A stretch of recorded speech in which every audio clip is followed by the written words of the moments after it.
لیکن ہمارے ملک کو حالانکہ ہم نے اسمارٹ لاک ڈاؤن کیا، ہمیں اب تک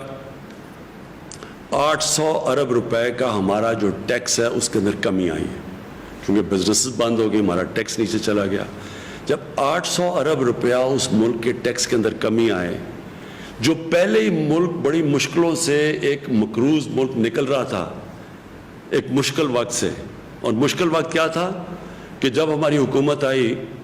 تو پہلے سال میں جتنا ہم نے ٹیکس کا پیسہ اکٹھا کیا تھا اس کا آدھا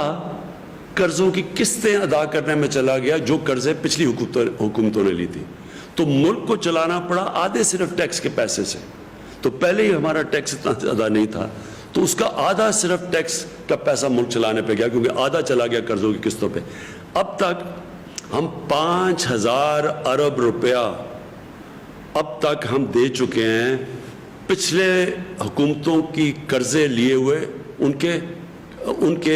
سود دینے پہ 5000 ارب روپیہ اب تک ہم سود دے چکے ہیں جو قرضے پچھلی حکومتوں نے دیے تھے۔ تو ان حالات میں جب ہمارا 800 ارب روپیہ ٹیکس کم ہو گیا ہے،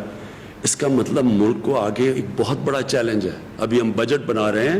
اس میں ہم سب کو ایک بہت بڑا چیلنج کا سامنا کرنا پڑے گا۔